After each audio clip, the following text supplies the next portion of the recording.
Mbunge wa eneo bunge la Kajiado Kaskazini Onesmus Ngogoyo ameshtumu Rais William Ruto kwa kushindwa kutimiza ahadi ya kujenga barabara ya Ololua, ahadi ambayo ilitolewa zaidi ya miaka miwili iliyopita. Ngogoyo amesema kuwa wakazi wa eneo hilo wamevumilia hali mbaya ya barabara hiyo kwa muda mrefu, huku wakiendelea kukumbwa na changamoto za usafiri hasa wakati wa mvua.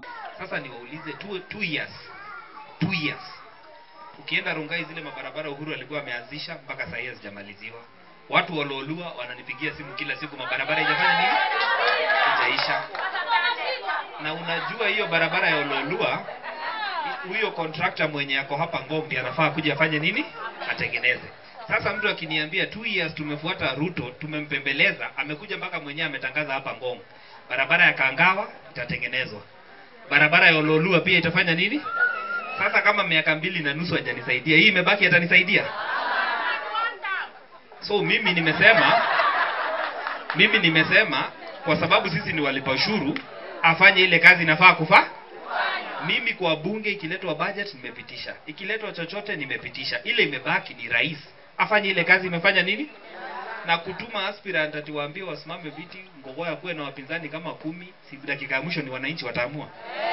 Mbunge huyo alikumbusha kuwa miaka miwili iliyopita, wakati Rais William Ruto alipotembelea eneo la Ngong katika eneo bunge lake, aliwasilisha ombi la kujengwa kwa barabara kadhaa katika maeneo mbalimbali ya Kajiado Kaskazini. Kwa mjibu wa mbunge huyo, rais aliahidi hadharani kwamba ujenzi wa barabara hizo utakuwa mojawapo ya majukumu yake ya kipaumbele. Hata hivyo, hadi sasa hakuna hatua yoyote ya maana iliyochukuliwa. Mawili ya Ngong. Number 1, Your Excellency, when the SGR ilitengenezwa hii station ya Ngong, hawakutengeneza barabara ya kufikisha watu kutoka kwa stage kwenda mpaka kwa SGR.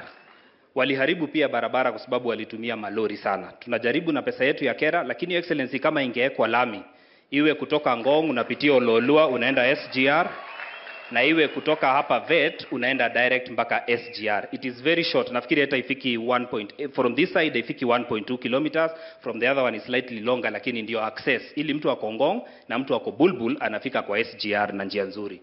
Pia mimi nataka niwahakikishie vile vile mipango ya barabara. Nimesikia Ngogoyo amesema kuna barabara kidogo imekwama mahali fulani, kuna barabara imekwama mahali fulani. Hizo barabara zote Ngogoyo, wewe tuliza boli. Hiyo ni kazi yangu, mimi nitafanya. Waziri yuko hapa. Tumekuwa na madeni mingi, lakini sasa tumepanga ndani ya mwaka mmoja kuanzia next year, sasa tumepanga vizuri pesa ya kutosha kuendesha hizo barabara zenu. Mwakilishi wa Ngong Mbiriri Mwaura amewahakikishia wakazi kwamba kama wawakilishi wa wadi kutoka Kajiado Kaskazini wamesikia kilio cha wananchi kuhusu hali mbaya ya barabara. Amesema kuwa mipango inaendelea ili kuhakikisha barabara katika eneo bunge hilo zinajengwa na kuboresha kulingana na mahitaji ya jamii. Niseme tu kidogo hapo kwa maendeleo. Watu Ololua tuko Ololua. Nimesikia kilio. Najua saa zingine jirani akilia hata wewe unatia chako maji, si ni kweli? Na mimi tumesikia kilio, na tunajua kuko na shida hiyo ya mabarabara, na as we speak right now kuko na machines zenye tuliweka pesa kama MCAs, kila MCA shilingi milioni 2.2, na governor kataongeza shilingi milioni 100, ikakuwa shilingi milioni 150. Na hii pesa tukaenda pale Nairobi garage ambayo ni ofisi ya serikali kuu ya mabarabara. Tukaitisha machines pale ambazo zimewekwa mafuta, na tukasema zikuje huku mashinani zitengenezee mabarabara. Tukiongea saa hii pale kwangu Ngong zimeanza. Hii wiki tutapiga pale Ngong, hiyo wiki nyingine tutaingia Ololua. Tunaelewana? Na hiyo ipige wiki, nyinyi ndo mtawaambia mtasema mnataka wapi. Ikuje hiyo watengenezee mabarabara, alafu ikitoka hapo iende Olkeri. Itengeneze huko iingie kule Ngaimoronya. Ikimaliza Ngaimoronya iingie Rongai. Na kila barabara ziko sawa. Tunaelewana?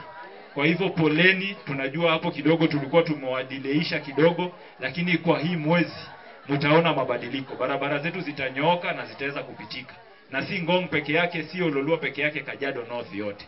Viongozi hao vile wametangaza hadharani kwamba wamejiondoa rasmi kutoka kwenye chama cha UDA. Wamesema kuwa uamuzi huo umetokana na kutoridhishwa na jinsi chama kinavyoshughulikia masuala ya maendeleo katika eneo lao, pamoja na kutozingatiwa kwa ahadi zilizotolewa kwa wananchi wakati wa kampeni. Hata heri mtu akuambie hupati kuliko kukuambia utafanya nini? Utapata. Na hata kwa Biblia, mdomo ya kudanganya, ulimi ya uongo, hiyo ndio Mwenyezi Mungu anafanya nini? Anachukia. So niseme poleni sana. No dagari ya korora rĩrĩ. Ni ndogameire haha. Na gũthikĩrĩria kĩ? Ande kusikiza nini? Nyinyi mko hapo? Tusikize wa Kenya. Na tusikize ground. Watu ya Wamunyoro mko area? Murugameire hao huko. Unajua juzi tulienda tukalaunch chama. Na kama mbunge wa Kajiado North niliwasiki nikaenda. Mimi nawaomba wakaaji wa Ololua na Wangong, tutokee tuhakikishe ya kwamba tumeweka miradi yetu yote. Na kando na miradi, tulilie pia services. Tuko na CHP za hawajawahi lipwa hata mwezi mmoja. Tuwekee pesa zao. Si mko na mataa zimezima, tuweke pesa ya kulipa stima, mataa zetu ziwake. Sawa sawa. Tuko na hospitali zetu hazina wafanyakazi na pia hazina madawa, tuweke pesa za kufanya hiyo kazi. Alafu tukimaliza hiyo, tukuje sasa tujadiliane, tuseme kama tumeshuka hii wheelbarrow ama tujashuka. Kwa sababu mimi najua kitu ambacho niko very sure nayo, wheelbarrow tumeshuka. Hapo tuko pamoja. Wheelbarrow tumeshuka. Kutoka eneo la Kariobangi, eneo la Embulbul, jina langu ni Kevin Keitany.